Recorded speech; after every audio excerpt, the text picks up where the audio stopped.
पूर्व सांसद, बीजेपी नेता, पूर्व मंत्री आरके सिंह ने कुछ ऐसा बोल दिया जनता के सामने जिससे बिहार की राजनीति में एकदम भूचाल आ गया है। उन्होंने कह दिया कि जो लोकसभा चुनाव हारे तो वो हारे नहीं, उनको हरवाया गया, उनके खिलाफ गद्दारी की गई। एक बड़े नेता ने मुख्यमंत्री बनने के लिए ऐसा किया। पवन सिंह को पैसा देकर लड़वाया गया ताकि वहां पर समीकरण बिगड़े और मैं अपनी सीट हार जाऊं। ये बड़े दावे क्या इशारा कर रहे हैं? क्या आरके सिंह बीजेपी छोड़ने वाले हैं? क्या आरके सिंह बगावत करने वाले हैं? इस तरह के तमाम सवाल उठ रहे हैं। तो बिहार की बात में आज इसी विषय पर चर्चा करेंगे, बात करेंगे, समझेंगे कि क्या गणित है, किस नेता पर ये आरोप लगा रहे हैं, समझने का प्रयास रहेगा। नमस्कार, मेरा नाम सौरभ त्रिपाठी और आप देख रहे हैं बिहार की बात। सबसे पहले आपको आरके सिंह ने जो बोला वो सुना देते हैं।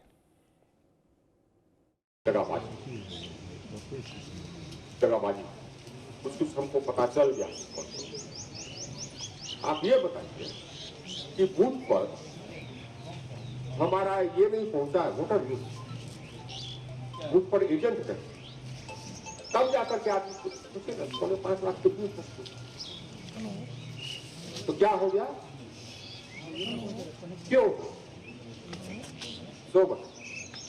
उतना ही हो जाता तब पर भी हम नहीं हारते। ये कुछ वहां उधर चला गया, थोड़ा बहुत बरामद हो जाए, फिर भी हम नहीं हारते। ऐसा क्यों हुआ?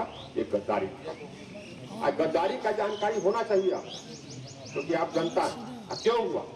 इसलिए हुआ क्योंकि यहाँ पर कुछ ये क्या कहे बीमारी गई थी, बीच बीच में कहा जाता था कि ये बिहार का मुख्यमंत्री कैसा हो तो आरके सिंह जैसा हो, तो गला कटवाने का सबसे जोर तरीका। जो लोग मुख्यमंत्री बनना चाहते हैं उनके नजर पर हम चढ़ गए। वो लोगों ने यहाँ इशारा कर दिया लोगों कि स्लो करवाना है ना, पूछ लीजिए, स्लो करवाना, रोकना है। ये षड्यंत्र हुआ। राज्य के जो नेता हैं वो हम जानते हैं कि कौन नेता है, किसको बोले वो भी हम जानते हैं। उसको टिकट मिलेगा तो हम खड़े हो जाएंगे, उसको हम नहीं जीतने देंगे। ये मेरा अपने घर में ये मेरा प्रण है।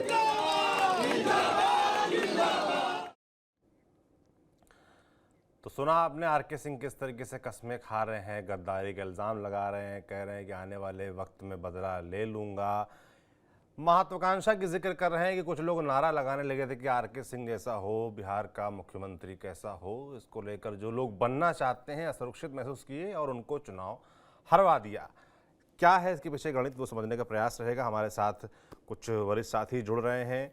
रामबंधु वत्स जी जुड़ रहे हैं, राजनीतिक विश्लेषक हैं। रवि रंजन जी वरिष्ठ पत्रकार हैं, हमारे साथ जुड़ गए हैं। आप दोनों लोगों का बहुत स्वागत है। अभी और कुछ गेस्ट जुड़ेंगे। शुरुआत करते हैं रवि जी, आपने बयान सुन लिया आरके सिंह जी का और लगातार इस तरह के कयास लगाए भी जा रहे थे कि आरके सिंह उतना खुश है नहीं, क्योंकि उनको उम्मीद थी कि शायद जो चुनाव हार गए उनको राज्यसभा मिल जाएगी और तमाम चीज़ें उन्होंने अपेक्षा कर रखी थी, पर ऐसा कुछ हुआ नहीं। और इस बीच अब वो फट पड़े हैं, बयान आ गया है। सबसे पहले तो मुझे लगता है लोग यही जानना चाहेंगे कि किसकी महत्वाकांक्षा टकरा गई आकर आरके सिंह से और उनको पवन सिंह को उतारना पड़ गया। उनके बूथ पर वोटर नहीं पहुंच पा रहे थे, वोटिंग का प्रोसेस धीमा करवा दिया गया और आरके सिंह हार गए। किसकी तरफ इशारा कर रहे हैं? गद्दारी किसने की? ये सवाल क्या मुझसे है?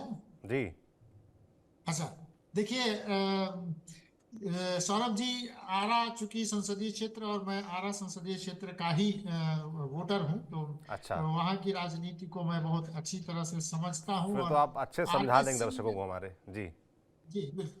तो आरके सिंह आरा में सर्वमान्य नेता के तौर पर थे और उनको चुनाव जीतना ही था। निश्चित रूप से आरके सिंह जो बातें कह रहे हैं कि एक साजिश के तहत उनको हराने की कोशिश की गई। हालांकि आरके सिंह अभी तक ये खुलासा नहीं कर रहे हैं कि वो कौन लोग हैं, ये चर्चा जरूर हो गई थी चुनाव से पहले कि आरके सिंह को बिहार का मुख्यमंत्री बनाया जाएगा और केंद्र सरकार चाहती है कि उनको मुख्यमंत्री बनाया जाए और इस तौर पर उनको एक बड़े नेता के तौर पर देखिए बिहार की राजनीति इस समय नीतीश कुमार जो है वो ब्यूरोक्रेसी पर उनकी राजनीति चल ब्यूरोक्रेसी पर वो भरोसा करते हैं और ये बहुत बड़े ब्यूरोक्रेट रह चुके हैं और काम करने का इनका अंदाज भी जो है वो ब्यूरोक्रेट की तरह ही है।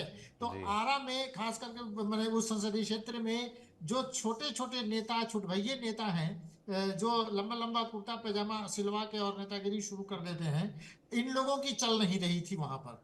विद्यार्थी परिषद इनके कार्यक्रमों में लगातार विद्यार्थी परिषद के कुछ कार्यकर्ता इनके पहले भी मैंने इनके कार्यक्रमों में हंगामा करते रहे। विश्वविद्यालय में एक बार कुंवर सिंह विश्वविद्यालय में एक बार हंगामा हुआ। ये वहां के छुटभइये नेता जो अपना काम कराने के लिए छोटा बहुत पैरवी तो कोशिश करने के लिए जिनको ये लगाते नहीं थे, उन लोगों ने ये हवा जरूर खड़ा किया। लेकिन बाद में हम आपको इशारा कर रहे हैं, वो जिनका नाम नहीं ले रहे हैं, बिहार में औरंगाबाद सीट पर सांसद रहे जो अब की हार गए सुशील सिंह, और सुशील सिंह की पवन सिंह से बहुत अच्छी बनती है। तो पवन सिंह को क्या सुशील सिंह ने खड़ा कर दिया? क्या 2 बार के सांसद माने, हालांकि ये आरा के वहां के ये लोकल नहीं है, ये सुपौल के रहने वाले हैं आरके सिंह, लेकिन आरा के बड़हरा इलाके में इनका ससुराल है। वहां पर तो औरंगाबाद को एक चित्तौड़गढ़ कहा जाता है क्योंकि राजपूतों का वो गढ़ है। क्या दूसरा चित्तौड़गढ़ बन जाएगा आरा? इसकी खुन्नस किसको हो सकती है? कौन लोग हैं जो लगे हुए हैं कि आरा से आरके सिंह चुनाव न हार जाए, चाहे वो नहीं। ये बात पहले भी उठ गई थी कि इस बार आरके सिंह का टिकट कट जाएगा, लेकिन जनता का इतना दबाव था, इतना प्रेशर था कि आरके सिंह को टिकट दिए बिना वो कर ही नहीं सकते थे, टिकट काट ही नहीं सकते थे। तो पब्लिक के लिए मैंने लोकप्रिय नेता के तौर पर आरके सिंह वहां पर हैं। तो क्या सुशील सिंह ने यह साजिश रची? सुशील सिंह का भाई वो चुनाव लड़ने वाले हैं और इस बात का खुलासा माने रामाधार सिंह जो पूर्व मंत्री बिहार सरकार में जो औरंगाबाद के हैं, रामाधार सिंह ने भी एक संकेत में दे दिया है कि पवन सिंह को खड़ा करने में इन लोगों का हाथ है। तो क्या पूर्व सांसद सुशील सिंह ने यह साजिश रची? लेकिन हम आपको ये भी बताते हैं कि सुशील सिंह से किसका रिश्ता है? नित्यानंद राय का रिश्ता है। और ये आरके सिंह किसको कह रहे हैं? बड़े नेताओं की तरफ इशारा कर रहे हैं। तो बड़ा नेता कौन है और नित्यानंद राय का किससे रिश्ता है? नित्यानंद राय का रिश्ता है सीधे सीधे अमित शाह से। तो क्या केंद्रीय नेतृत्व ने जानबूझकर एक बढ़ते हुए नेता को जानबूझ के हराने की कोशिश की? क्योंकि पवन सिंह को, वो भारतीय जनता पार्टी के कार्यकर्ता थे, उनको टिकट की घोषणा कर दी गई थी, आसनसोल से टिकट भी दे दिया गया था और फिर दे के दूसरे ही रात उनका टिकट काट दिया गया। फिर वो कह रहे हैं कि हम लड़ेंगे ही और लड़ भी गए और भारतीय जनता पार्टी ने उन पर बहुत देर से कार्रवाई की चुनाव हारने के बाद। तो देखिए आरके सिंह जो बातें कह रहे हैं उनको ये भी खुलासा करना चाहिए था कि कौन लोग हैं। माने भोजपुर जिले में उस संसदीय क्षेत्र में इस कद का दूसरा कोई नेता नहीं है जो इतनी बड़ी साजिश रच सके। बिहार में भी राजनीति में माने भारतीय जनता पार्टी को तो मुख्यमंत्री का एक चेहरा उनके पास नहीं है, तो कहां से लाएंगे नेता? तो कौन बनना चाहता है मुख्यमंत्री? या जो ये देखिए ये केंद्र की राजनीति हुई। केंद्र में लोग एक बड़े इस उभरते नेता को दबाना चाहते थे जिसके तरफ उन्होंने इशारा किया है। अब जब उन्होंने कहा है कि मैं जांच कर रहा हूं, मेरे पास सबूत हैं, मैं बताऊंगा, तो ये खुलासा कर दे तो अच्छी बात है।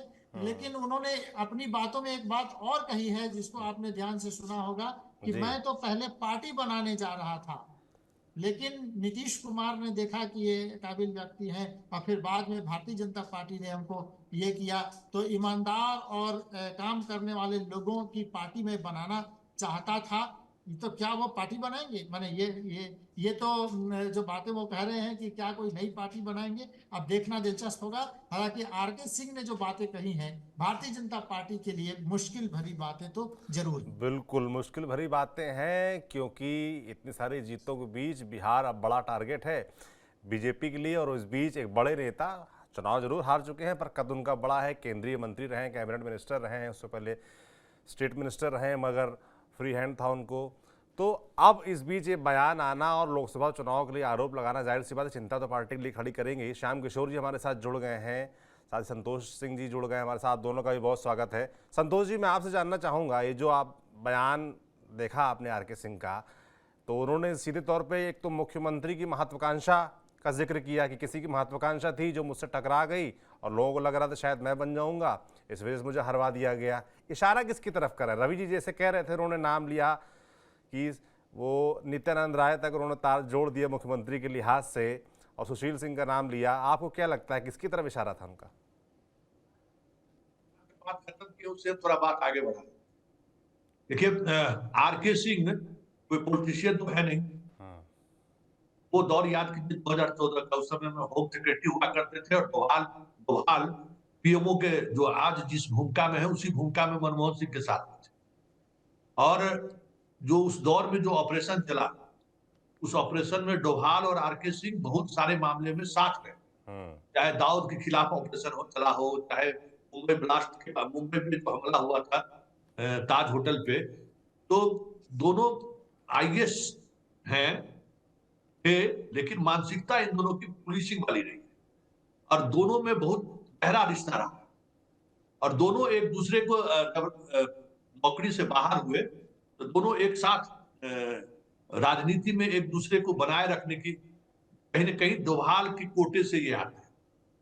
और आप दिल्ली में हैं तो आपको शायद आइडिया होगा, गृह मंत्री भले ही आज भी अमित शाह है, लेकिन गृह मंत्री के तौर पे उनके निर्णय अभी भी डोभाल के बिना अनुमति के लागू नहीं होता है। प्रशासनिक महकमे में जो कुछ भी बदलाव होता है वो डोभाल के अनुमति के बगैर मोदी एक कदम भी आगे नहीं बढ़ते। आज भी बहुत ही ताकतवर है डोभाल, और डोभाल के खासम खास आरके सिंह। तो एक वहां और आरके सिंह याद होगा, ठीक लोकसभा चुनाव से ठीक पहले बिजली के एक प्रोजेक्ट को लेकर अडानी से सीधे सीधे तौर पर ये मिल गए थे, अगर आपको याद होगा। और उस प्रोजेक्ट की वजह से वो प्रोजेक्ट आगे नहीं बढ़ा और फिर जो चुनाव में जो कुछ भी सामने आया, आप सब कुछ आपके सामने है। चुनाव में जो कुछ भी है, रवि भैया बहुत स्पष्ट करके देखिए, उसमें एक कदम हम आगे बढ़ा देते हैं कि एक्चुअली इशारे में नहीं, सीधे सीधे तौर पर इस खेल में वो सम्राट चौधरी को जिम्मेवार ठहरा। देखिए, सम्राट चौधरी दो राजनीति खेल रहे थे उस समय, भाई शाह के शहजादे थे उस समय, उस दौर में। अब सब कुछ शाह के इशारे पर वो कर रहे थे। देखिए, उपेंद्र कुशवाहा को भी हराना और आरके सिंह को भी हराना, और इसमें पवन सिंह ही एक ऐसा ग्रुप फेंकता था दोनों को हरा सकता। काराकाट से लड़ा तो वहां राजपूत सहित तमाम सवर्णों का वोट को काट लिए। जो एनडीए का वोटर था तो उपेंद्र कुशवाहा भी हार गए। तो कुशवाहा का नेता कोई दूसरा न पैदा ले बिहार में। मतलब उपेंद्र कुशवाहा जी थे, स्वाभाविक तौर पर केंद्र में भी मंत्री रहते, वहां उनको खेल कर दिया। और फिर आरके सिंह को, भाई अगर आरके सिंह जीत जाएंगे तो बेहतर छवि के रहे हैं। और सबसे बड़ी बात है कि देखिए, बिहार में आप रेखा गुप्ता हो, चाहे अभी जो दिल्ली वाली बनी है, चाहे वो मोहन यादव हो, या राजस्थान में जो भी मुख्यमंत्री है, उस तरीके से कोई डम्मी मुख्यमंत्री यहाँ ला के रख देगा, बिहार नहीं चलने वाला है। ये बात समझ लीजिए, और ये बात मोदी और शाह दोनों समझते हैं। यहाँ कठपुतली मुख्यमंत्री नहीं चलेगा। पता चला कि डीएमएसपी थानेदार तक उसके कंट्रोल में नहीं, क्योंकि आज भी ब्यूरोक्रेसी जितना ताकतवर बिहार में है, हमें नहीं लगता है किसी दूसरे राज्य में। बहुत सारे उतार चढ़ाव के बावजूद भी ब्यूरोक्रेट यहाँ, चौकीदार से लेके थानेदार तो छोड़ दीजिए, गांव के चौकीदार को भी आप नजर उठा कर नहीं देख सकते, इतना ताकतवर है ब्यूरोक्रेसी। यूपी वाला हाल नहीं है कि एसपी पर लोग गाड़ी चला देता है, यहाँ चौकीदार पर भी गाड़ी चलाने से 5 बार लोग सोचता है। तो इसलिए यहाँ जमी उम्मीदवार चलना नहीं है। और देखिए, कल जो उन्होंने बयान दिया है वो सीधे सीधे तौर पर मकसद सीधा सीधा कहा कि विधानसभा चुनाव भी लड़ सकते हैं। सीधे तौर पर देखिए कि ये डोभाल की रणनीति है। और डोभाल अब बिहार को लेकर, भाई 2014 से लेकर 2024 तक मोदी और शाह बिहार के साथ अपनी राजनीति चलाए ना, कुछ हासिल नहीं हुआ। अल्टीमेटली अंत में आकर नीतीश कुमार के गोद में उनको बैठना पड़ रहा है। अब डोभाल का है कि भाई चलो अब एक बार हम भी देख लेते हैं, हम भी कुछ आजमा के देख लेते हैं। तो कल की बात समझिए कि अब उसी तरफ ये बढ़ रहे हैं। और बिहार के किसी नेता का औकात नहीं है आरके सिंह के बारे में कुछ बोलते। अभी सब हम लोग फाइट लगा रहे थे ना, किसी को औकात नहीं है। और वो आदमी अगर पटना में बैठ के पॉलिटिक्स करने लगे ना, बीजेपी के दफ्तर जाने, एक घटना हम जिक्र कर देते हैं, उससे उनके ताकत का एहसास हो सकता है। मुझे लगता है कि 2000 ये अभी जो विधानसभा का चुनाव हुआ है ना, पिछले वाला विधानसभा चुनाव में आरा के किसी सीट को लेकर विवाद हो गया, टिकट को लेकर। वो चाहते थे किसी और को और टिकट किसी और को मिला। संयोग से उस समय में कुछ बगावती बयान दे दिए एनआई को, लोग भी पहुंच गए बयान लेने के लिए। जिस समय बयान लेने के लिए पहुंचे, ठीक उसी समय में राजनाथ सिंह का फोन है। तो पूरा ये तेवर में था कि सुशील मोदी सब बेच दिया है, ये किया है, वो क्या है, बाकी जगह जो करना है कर ले, हम आरा में नहीं चलने देंगे, पूरा तेवर में थे। अब उस तरफ से जो भी कह रहे हो ये समझ में तो नहीं आ रहा था, लेकिन बातचीत के अंत में लगा कि अमित शाह बात करना चाहते हैं, थोड़ा उस समय में थोड़ा ठीक से बात कर लें। कि हम अमित शाह से बात नहीं करेंगे, अमित शाह से बात होगी तो फिर विवाद बढ़ेगा, उनको कहिए हम बात नहीं करेंगे। फिर उधर से जो भी कहे, 5 मिनट बाद अमित शाह का, और अमित शाह से जो जिस टोन और जिस आक्रामकता में बातचीत हो रही थी, हमें नहीं लगता कि देश का कोई नेता अमित शाह से इस तरीके से बात करे। अंत में हम लोग यही सुने कि ठीक है, पार्टी आपकी, सरकार बनाना आपको है, भाई मेरा क्या है, हम तो आपको जो करना है, जिसको टिकट देना है, आप उससे कोई बात नहीं। थोड़ी देर बाद सुशील मोदी जी पहुंच गए थे, तब तक हम लोग बाइट लेके निकले थे, सुशील मोदी उनके घर पे पहुंचे। फिर जिनको टिकट देना चाहते थे एक सीट पर, उनको टिकट वो दिए, बाकी जगहों पर जो राजनीति हुई सो अपने जगह पर। ये देखिए, ये इनका एक मजबूत पहलू हुआ कि बिहार में एक ब्यूरोक्रेट्स के रूप में भी इनकी एक अलग छवि रही है। और आज जो सड़क और बिजली में जो बिहार के लोग देख रहे हैं ना, उसमें इनकी बड़ी भूमिका है। बिहार के लोग भी जानते हैं कि बिल्कुल। सड़क निर्माण में हो या बिजली गांव गांव में पहुंचा है, क्योंकि यहाँ ऊर्जा विभाग के भी प्रधान सचिव थे। और जब वो रिटायर हुए तो नीतीश कुमार को अपना सहायक मंत्री पद देने के लिए तैयार थे, भाई आप आ जाइए, एक विभाग बना देते हैं, सब कुछ आप देखिए। तो बिहार के पॉलिटिशियन को भी पता है और बाकी जो लोग हैं उनको भी पता है कि आरके सिंह का महत्व क्या है। तो कल की बात समझ रहे कि सीधे सीधे अब आरके सिंह। अच्छा, एक और बात समझिए ना, योगी को अगर रिप्लेस करना होगा तो राजपूत नेता चाहिए नहीं, शाह को क्या चाहिए? इस बीच राजनीति को समझिए ना भाई, यहाँ राजनीति सीधी 2-2-4 थोड़ी होता है कि अगर योगी को किसी समय में रिप्लेस करना होगा तो आरके सिंह बना देगा। भाई राजपूत नाराज नहीं हो, योगी अगर मान लीजिए प्रधानमंत्री पद के शाह के लिए चुनौती हो सकते हैं तो एक विकल्प हम खोल देते हैं। तो इसलिए समझ जाइए कि गुजरात मॉडल का ये रिहर्सल चल रहा है। अब देखिए आगे क्या होता है। बिल्कुल, आगे क्या होता है ये तो देखने वाला होगा ही, मगर अभी जो बयान आ गया है उससे खलबली तो बिहार में मुझे लगता है मची गई है। श्याम किशोर जी, आपने सुना, रवि जी को सुना, संतोष जी को सुना, दो लोगों ने दो नेताओं के तरफ इशारा कर दिया। एक तो नित्यानंद राय, वो भी मुख्यमंत्री बनना चाहते थे, उनकी भी नाम चर्चा रहती थी। दूसरा सम्राट चौधरी का संतोष जी ने जिक्र कर दिया। आप कैसे डिकोड कर रहे हैं आरके सिंह के इस बयान को? देखिए, 2-3 चीजें हैं इसमें। सबसे पहली बात तो यह है कि आरके सिंह बेशक एक चर्चित ब्यूरोक्रेट रहे हैं, उसके बाद जब सांसद रहे 2 बार, फिर मंत्री रहे, तो इन्होंने काम तो अच्छा किया, इसमें कोई शक नहीं है। लेकिन इनमें एक थोड़ी इनका जो काम करने का तरीका था वो ब्यूरोक्रेटिक स्टाइल का था।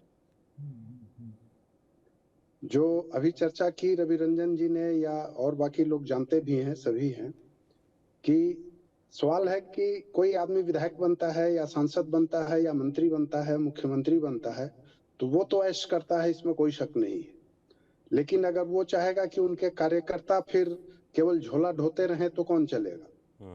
कार्यकर्ताओं को भी चाहिए, कार्यकर्ता घर अपनी जमीन बेच के तो काम नहीं करेगा ना, उसको भी कुछ चाहिए, तो उसके लिए उनको थोड़ी छूट देनी पड़ती है। ये पॉलिटिक्स का सीधा साधा इक्वेशन है। लेकिन अच्छा, दूसरी बात कि आप सांसद बन गए, मंत्री बन गए, आपने बहुत अच्छा काम किया, लेकिन जो आपके वोटर्स हैं, आपके लोग हैं, अगर वो आपसे मिलना चाहते हैं तो आप ब्यूरोक्रेट के स्टाइल में नहीं मिलिए, आपको जनता के, आपको लीडर के स्टाइल में मिलना होगा। लीडर और ब्यूरोक्रेट में यही अंतर होता है ना। बिल्कुल। तो एक इनका ये माइनस पॉइंट था। बाकी जो बयान आए हैं, तो आज अभी करीब 7-8 महीने के बाद बोलने का कोई तुक नहीं है। आप देख सकते हैं कि लोकसभा चुनाव और बिहार विधानसभा चुनाव के मिडिल पॉइंट पे, लगभग मिडिल पॉइंट पे ये बात इन्होंने कही है। अभी अब विधानसभा चुनाव होना है, और जो इन्होंने कहा बाकी चीजें जो कही आरोप प्रत्यारोप वो तो सही चलिए चलेगा, और नाम का खुलासा किए नहीं है, और होम सेक्रेटरी रहा हुआ आदमी भारत का अगर दबा छुपा के बात करेगा तो कैसे चलेगा। इनको तो क्लियर कट बोलना चाहिए कि भाई ये हैं और हम करेंगे, जैसा कि संतोष जी ने कहा या रवि जी ने कहा आपकी दिल्ली तक, और ऐसे भी लोग जानते हैं इन्होंने कहा या नहीं कहा, दिल्ली सब लोग जानते हैं कि प्रधानमंत्री तक इनकी सीधी पहुंच थी और बहुत अच्छा उनसे बहुत अच्छी ट्यूनिंग थी, या अभी भी है।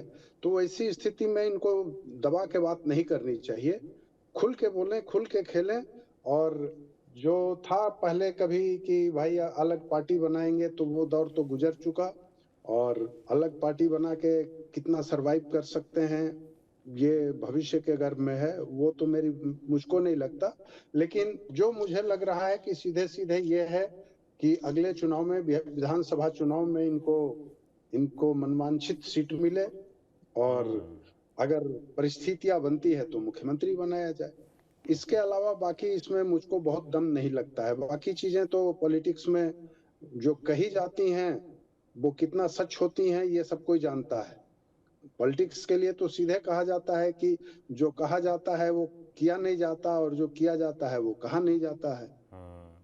मैं तो यही कहूंगा। बिल्कुल, जैसे संतोष जी ने भी कहा कि भाई आने वाले वक्त में मुख्यमंत्री के तौर पर भी नाम आ सकता है, योगी आदित्यनाथ के रिप्लेसमेंट के तौर पर भी उनको बताया। राम बंधु जी, मैं आपसे समझना चाहूंगा कि भाई ये जो बात हो रही जो अभी, जी जी सैम जी, मैं इसको कहता हूं कि अब निशाना वही है। अब तो पहली बात तो कि ये लोकसभा चुनाव हार चुके हैं, दिल्ली में जो इनका होना था वो खत्म हो चुका है। इसको शुरू से ये बहुत अच्छी पोस्टिंग में रहे हैं, और आप देखे होंगे कि जब आडवाणी जी को गिरफ्तार किया जाना था उस समय भी ये लालू जी के बहुत करीबी थे, अब मोदी के करीबी हैं।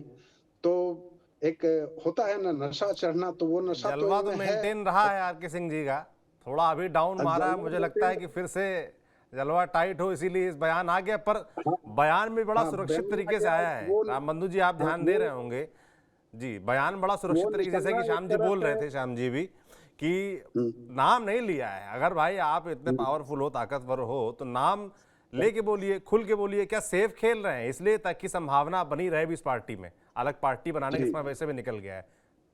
राम बंधु जी जी जी उनकी उनकी जो नाराजगी प्रकट हुई है, तो उन्होंने एक बात जोड़ा है कि मैं तो अलग पार्टी बनाने वाला था। इसका मतलब ये है कि वो अभी पार्टी को बता रहे हैं कि मैं नाराज हूं, अगर कुछ ऐसा अवसर दें, जैसे राज्यसभा भेजना या कुछ और तरह का वादा, एक प्रॉमिस पार्टी की ओर से उन्हें मिले, तब जाके उनकी नाराजगी शायद खत्म हो। लेकिन ये बात तो सच है कि उनके साथ एक साजिश रची गई थी चुनाव के दरमियान। देखिए, उनको टिकट मिलने को लेकर के भी काफ़ी संदेह था।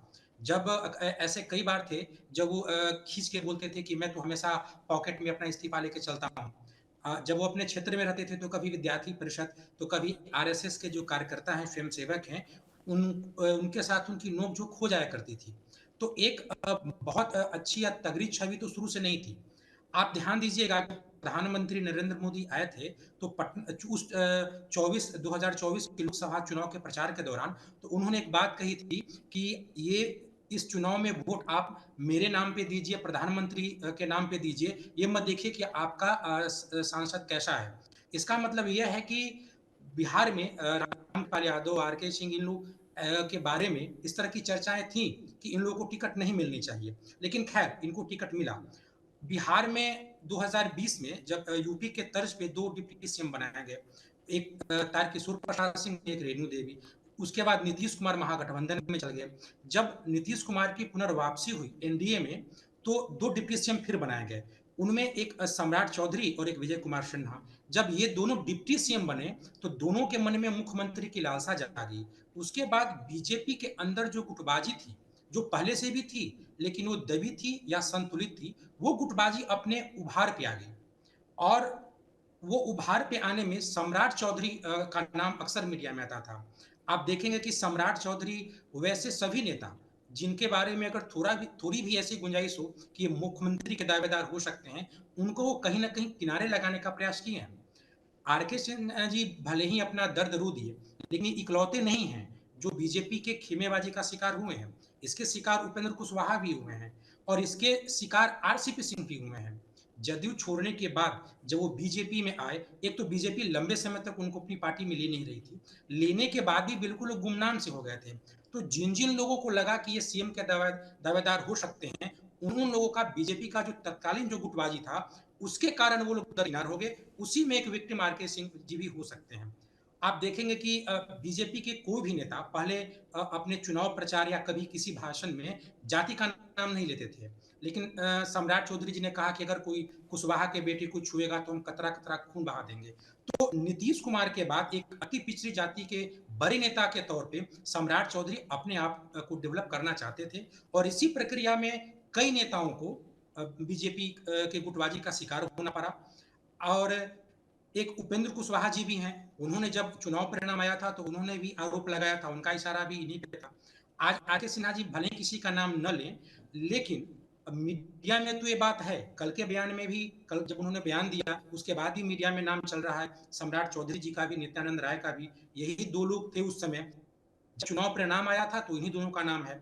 पता नहीं आगे नाम अपना बताएंगे या नहीं, इनके समझ से जो साजिश करता है उनका नाम बताएं या ना बताएं, लेकिन मीडिया में नाम स्पष्ट तौर पे है, वो किसी पर्दे के अंदर नहीं है। बिल्कुल, और इन्होंने समझने 2 वाले बातें कही। समझ रहे हैं। बिहार के लोग तो वैसे भी राजनीति में थोड़ा सा एक कदम आगे रहते हैं, तो मुझे लगता है समझ गए होंगे। बाकी हमारे वरिष्ठ साथियों ने बता भी दिया है कि क्या गोलागलित चल रहा है, इसमें कोई दो राय नहीं। तो समझने वाले भरपूर समझ गए होंगे, वो नाम लें ना लें, पूरा गोलागलित लोग जो है अच्छे से समझ रहे हैं। रवि जी, मैं जानना चाहूँगा कि अब व्हाट नेक्स्ट, आगे क्या? रवि, जो इनका स्टैंड है आरके सिंह का, वो तो क्लियर हो गया कि नाराज है। नाराजगी तो काफ़ी दिन से चल रही थी, वो भी क्लियर था।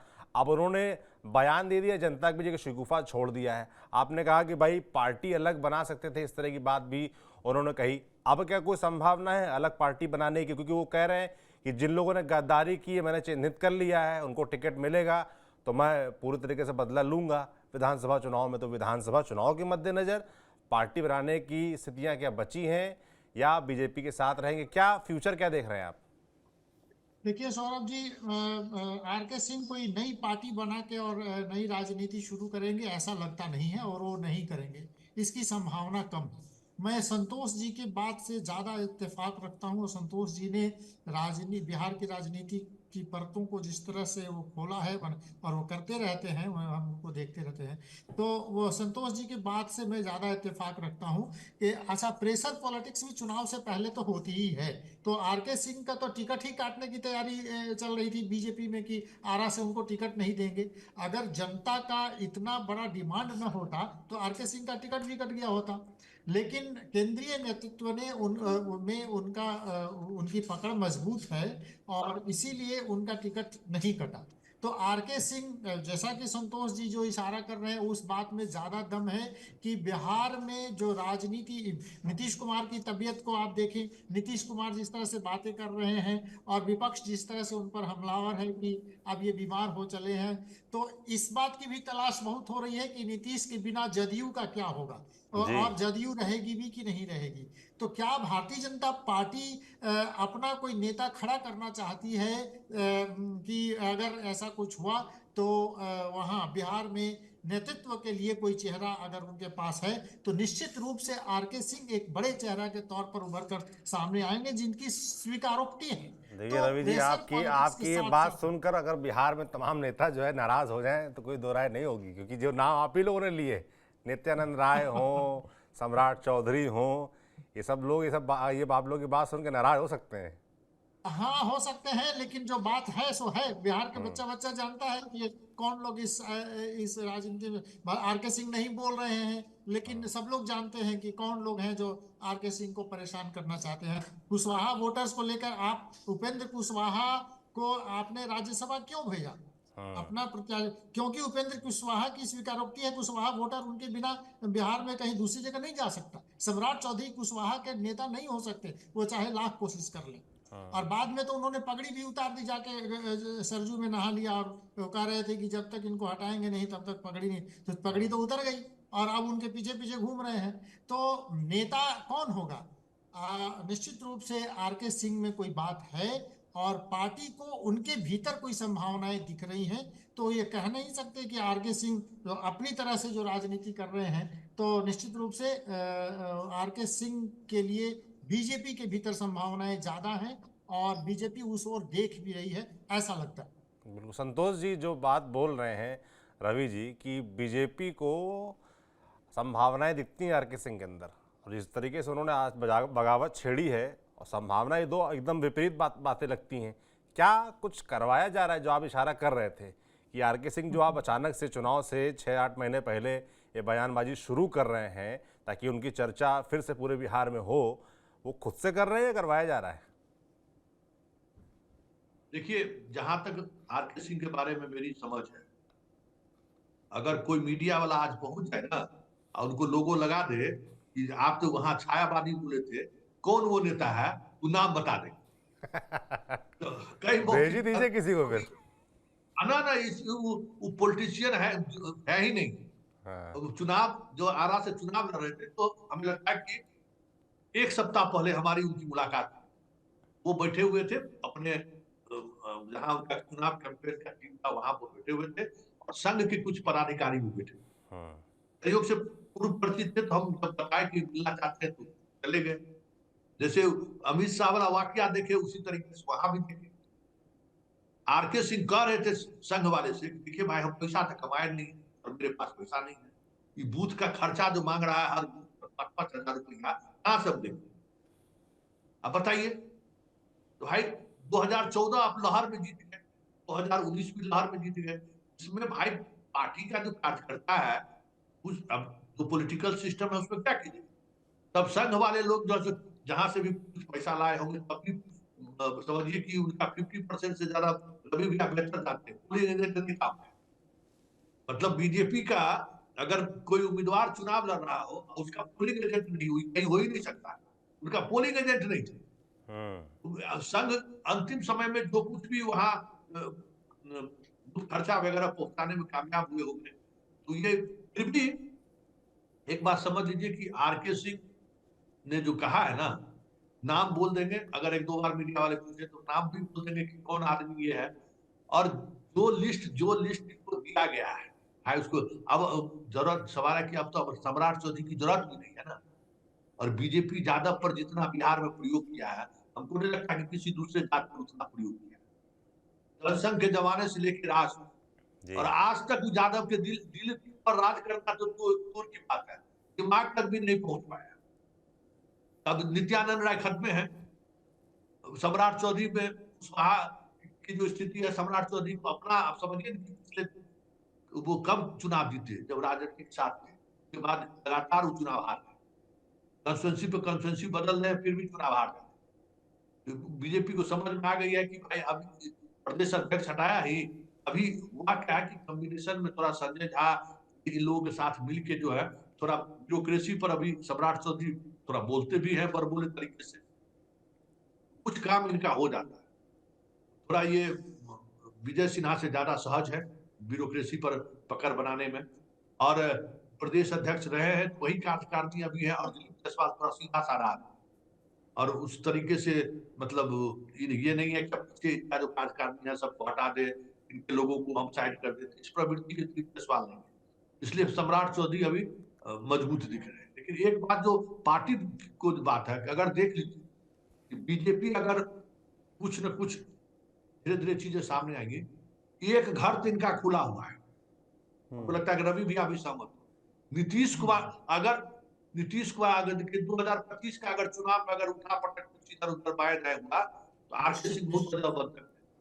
आरके सिंह अगर थोड़ा लेकर बीजेपी कुछ बाएं दाएं बयान दिया या कुछ ऐसी बातें कही, नीतीश कुमार को बुला के उनको रख लेगा, आ जाइए आप पार्टी का कमान संभाल, क्योंकि नीतीश कुमार तो ब्यूरोक्रेसी के सहारे राज कर रहे हैं, उनका कोनो कार्यकर्ता समूह है ब्यूरोक्रेसी, और ब्यूरोक्रेसी में जानते हैं कि आरके सिंह के आने के बाद तो अभी कुछ बाएं दाएं, अरे भाई आरके सिंह के साथ ये है ना भाई, आदमी जो लोग कहते हैं कि ईमानदार है, बेईमानी नहीं करेंगे, लूट खसोट नहीं करेंगे, इतना ही छवि नीतीश कुमार के लिए बेहतर है। जो लोग साजिश कर रहे हैं कि चुनाव इनके चेहरे पर लड़ेंगे और जब जीत कर आएंगे तो इनको हटा देंगे, तो अगर आरके सिंह बाएं दाएं कर दिए तो नीतीश कुमार बड़ा मजबूती के साथ खड़ा डट के खड़े हो जाएंगे, भाषण के चाहे नहीं।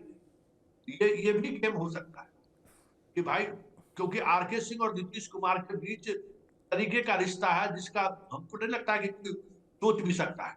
जबरदस्त कॉम्बिनेशन, मतलब पुराना जो समता पार्टी है ना, नीतीश कुमार, वशिष्ठ नारायण सिंह और विजेंद्र यादव, इन लोगों से जो है आरके सिंह का बहुत दूसरे तरीके का रिश्ता है। सबके विभाग के प्रधान सचिव भी रहे हुए हैं, जो विभाग में रहे विभाग के मंत्री निश्चित रहते थे, मान लीजिए जो कमीशन के चक्कर में नहीं रहते थे, तो ये रिश्ता उनका रहा है।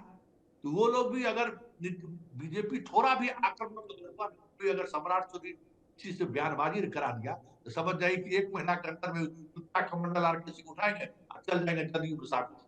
ये भी क्योंकि भाई पॉलिटिशियन है ही नहीं, खरा खड़ी बात करने वाला आदमी क्या पॉलिटिशियन है। ब्यूरोक्रेट में भी ये वो ब्यूरोक्रेट ना झुकेगा, वो समझौता करेगा जो जिसको कुछ पैसे का लस्ट होगा, करोड़पति बनने अरबपति बनने का लस्ट होगा, वो झुक सकता है।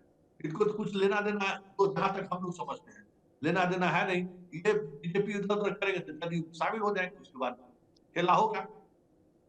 बिल्कुल, यह आपने तो एकदम एक नई थ्योरी भी बता दी कि भाई ये जो चल रहा है बीजेपी के साथ आरके सिंह का, वो तो चल ही रहा है, जदयू भी इस पर नजर रखे होगी और नीतीश कुमार खास तौर पर, क्योंकि ये चर्चा होती ही रहती है कि नीतीश कुमार के स्वास्थ्य को लेकर कि नीतीश कुमार का स्वास्थ्य ठीक नहीं है, अगर चुनाव जीत भी जाते हैं अगला उनके नेतृत्व में तो क्या 5 साल पूरे कर पाएंगे, जेडीयू का भविष्य क्या है। और उस बीच आपने ये जो एंगल बताया, ये मुझे लगता है कि लोग तमाम आप सोच में पड़ जाएंगे। श्याम किशोर जी, संतोष जी की बात से कितना इत्तेफाक रख रहे हैं आप कि जेडीयू और नीतीश कुमार की नज़र भी रहेगी, अगर थोड़ा भी बीजेपी ने गेम किया इनके साथ तो तुरंत उधर भी जा सकते हैं, नीतीश कुमार ले लेंगे। देखिए, राजनीति में तो कभी भी कुछ भी कहीं भी संभव है ना। बिल्कुल। और राजनीति का चस्का जिसको लग जाता है, देखिए एक क्लियर कट बात कही जाती है कि प्रेस, पॉलिटिशियन और पुलिस वाले जब तक अपने, और एक और गंदा सा नाम कहा जाता है प्रोस्टिट्यूट, कि ये चारों जब तक अपने कोठे पे होते हैं तब तक बहुत सम्मानित रहते हैं, मतलब अपनी कुर्सी पे होते हैं, कोठा मतलब कुर्सी पे, और जब वहां से उतर जाते हैं तो कोई नहीं पूछता है। तो आरके सिंह शुरू से बहुत अच्छी पोजीशन में रहे हैं, पहली बार वो गच्चा खा गए हैं, इसको कहिए बिहार की भाषा में गच्चा खा गए हैं। गच्चा खा गए हैं तो कोई न कोई जगह इनको तलाशनी होगी, और इनका जैसा नाम है, जैसा इनका कद है, जैसा इनका काम करने का तरीका है, थोड़ा सा जो ब्यूरोक्रेटिक स्टाइल है उसको अगर ये छोड़ दें तो बहुत अच्छे सीजन लीडर हो सकते हैं। तो वैसी स्थिति में नीतीश कुमार भी चाहेंगे, और अब जब चुनाव आ रहा है और चुनाव होने वाला है तो कोई गारंटी नहीं न कर सकते हैं, गारंटीड बात तो है नहीं कि जो नीतीश कुमार और बीजेपी एंड अदर्स का कंबाइन है वही फिर आ जाएगा। तो इनको बड़े लीडर्स चाहिए, और मेरे ख्याल से ये ले सकते हैं, लेकिन अलग पार्टी वाली बात मैं नहीं मान रहा। अलग पार्टी वाली बात आप देखिए, ठीक मतलब लगभग इन्हीं के कद का ठीक एक और नेता थे बीजेपी में, आपके ध्यान में होगा यशवंत सिन्हा जी। और यशवंत सिन्हा अलग पार्टी के रास्ते पे गए तो बर्बाद हो गए। उनका बेटा, मतलब उनके बेटे को भी बीजेपी ने हाशिए पे डाल दिया, जयंत सिन्हा को। तो मेरे ख्याल से अलग पार्टी का तो कोई मामला बनता नहीं है। हाँ, बीजेपी में रास्ता तलाशेंगे अंत तक, और नहीं मिलेगा तब तो जदयू ऑप्शन है ही, उसमें कोई दो राय नहीं है। इसके लिए बहुत दिमाग लगाने की मेरे ख्याल से जरूरत नहीं है। बिल्कुल ज़रूरत नहीं है, मगर मुझे लगता है मैं एक दिन जब पूरा बयान मैंने सुना तो मैं सोच रहा था कि आज की बीजेपी में डिसिप्लिन की बड़ी बात होती है कि भाई कोई भी नेता दाएं बाएं जाए कोई बयान दे नहीं सकता, और उस बीच आरके सिंह का ये बयान आ गया है।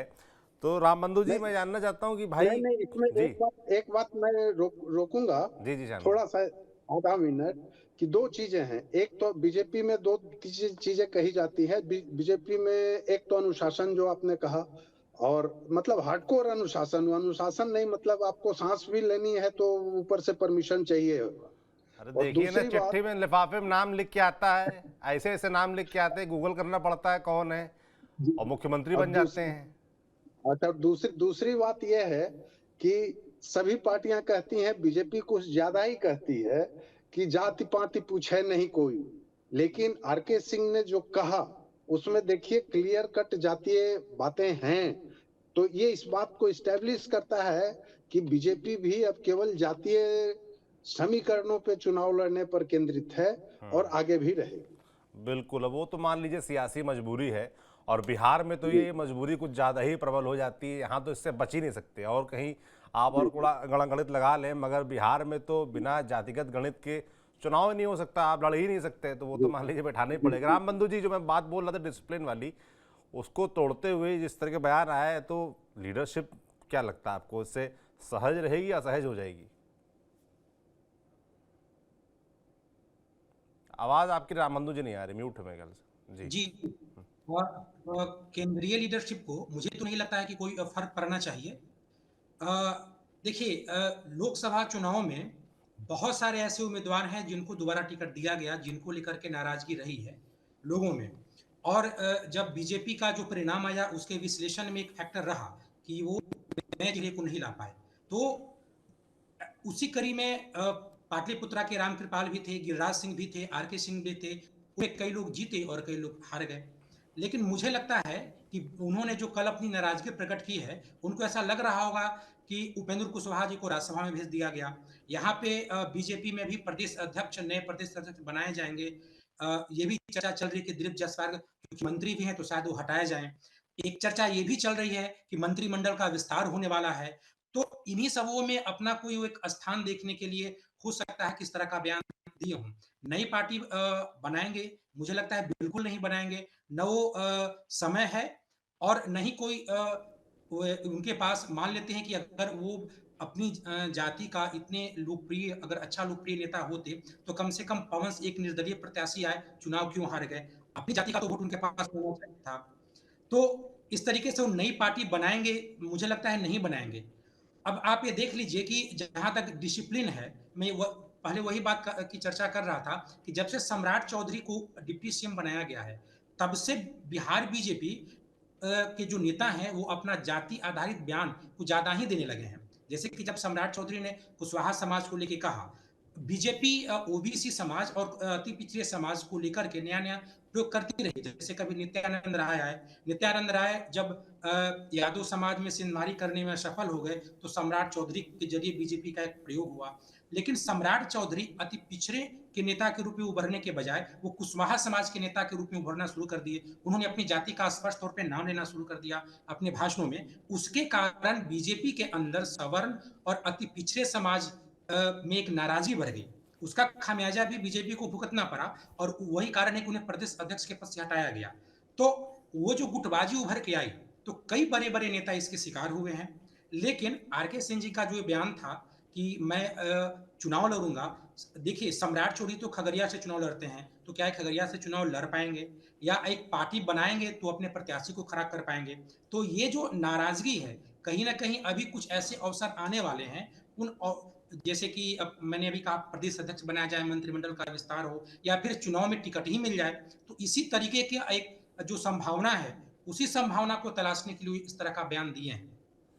बिल्कुल, और इस संभावनाओं के बीच एक बात तो क्लियर हो गई कि आरके सिंह नाराज हैं और जो उनके पास पत्ते हैं उन्होंने चलने शुरू कर दिए हैं। चुनाव करीब है और नाराजगी की जहां तक बात है तो वो हम लोग TV9 पर लगातार जिक्र कर भी रहे थे। अपने इस बहस में चर्चा होती भी थी कि आरके सिंह कहीं ना कहीं नाराज है और कुछ वो सख्त कदम उठा सकते हैं। आपको एक क्लिप सुना देते हैं जिसमें इस बात का जिक्र किया भी गया था।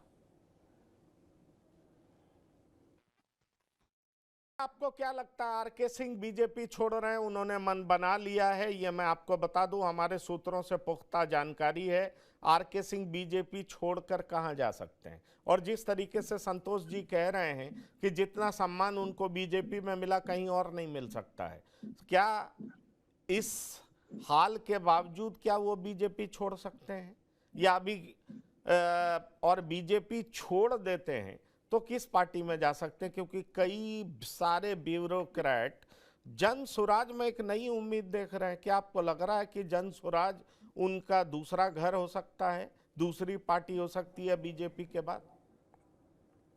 तो देखिए 23 सितंबर को जो चर्चा हम लोग कर रहे थे कि भाई आरके सिंह गुस्सा है, नाराज है, पार्टी छोड़ सकते हैं, तो पार्टी तो नहीं छोड़ी है पर पार्टी दबाव बनाने का काम जरूर शुरू कर दिया है। और इसका अंत क्या होगा, भविष्य क्या होगा, इस पर हमने एक लंबी चर्चा की। संतोष जी, राम बंधु जी, रवि जी, श्याम किशोर जी, आप सभी लोगों का बहुत बहुत धन्यवाद हमारे दर्शकों को समझाने के लिए कि इसके क्या मायने हैं और आने वाले वक्त में जो चुनाव होने हैं उस पर इसका क्या असर हो सकता है, खासतौर पर जो मुख्यमंत्री पद की जो रेस है उस पर इसका क्या असर हो सकता है। समझाने के लिए आप सभी का बहुत बहुत धन्यवाद।